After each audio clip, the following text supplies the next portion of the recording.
Hello amazing people, welcome back to Building Your Health Esteem.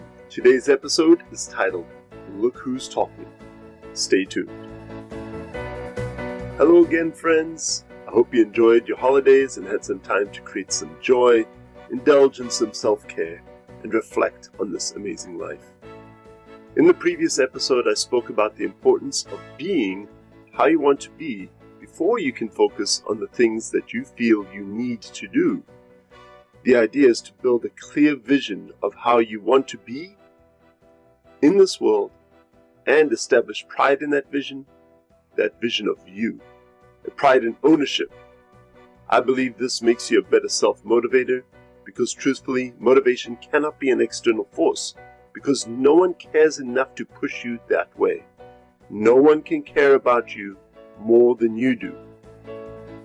In this episode, we continue laying the foundation upon which you build your goals, which certainly should not be based upon the calendar, but here we are at the eve of another calendar year, and this is the only time that many people create the space needed for such reflection.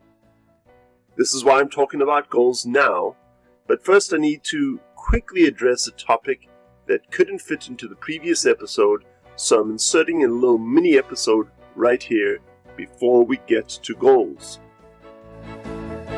So this episode, as the title reflects, is about your voice and your talk.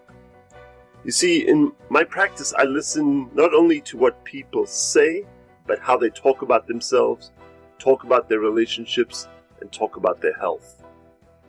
It seems sometimes people are not aware of the words they use and are unaware that these words are vocalizations of their thoughts and beliefs. Now, I believe it's important to select words well. I feel it makes me more aware of how I talk to myself, because myself, mind and body, is always listening to those words. So I'm going to give you two quick examples of real-life interactions that I've had with patients. First example. This is them talking.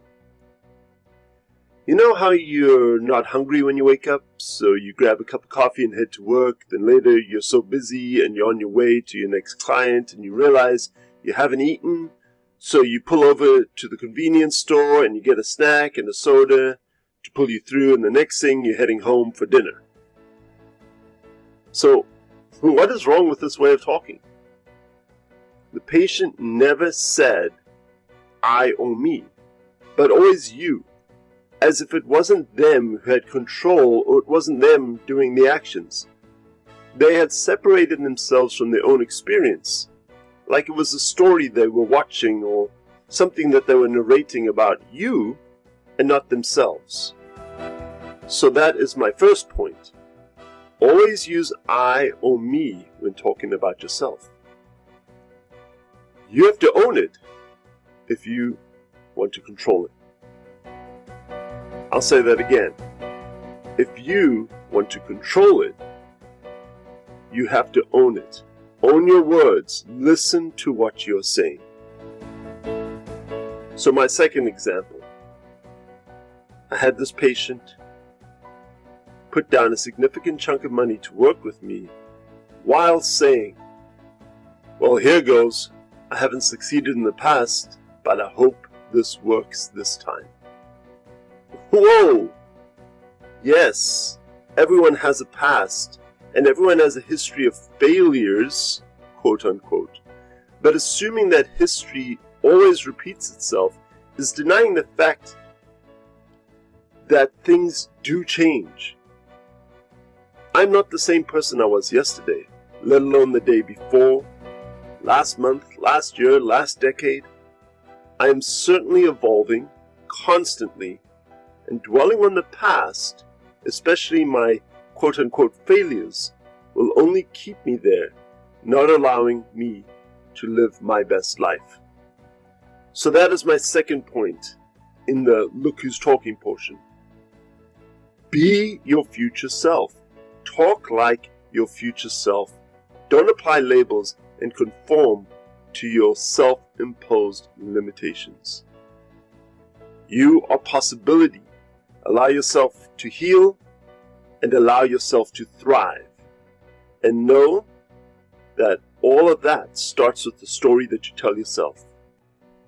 Please never forget that your thoughts and your words are the most influential factor in building your health esteem.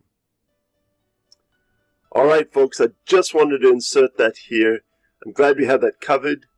Now, we've spoken about thoughts, self-talk, and other BS in this context that stands for belief systems. So I'm getting this episode out quickly, and then we're going to have the next episode following very shortly, where we're going to get back to goals. And here in Building Your Health Esteem, we're going to look at health-related goals because they make up a big chunk of New Year's resolutions. Talk to you soon. Until next time, my friends, I'm wishing you health, happiness, and ease. Be inspirational.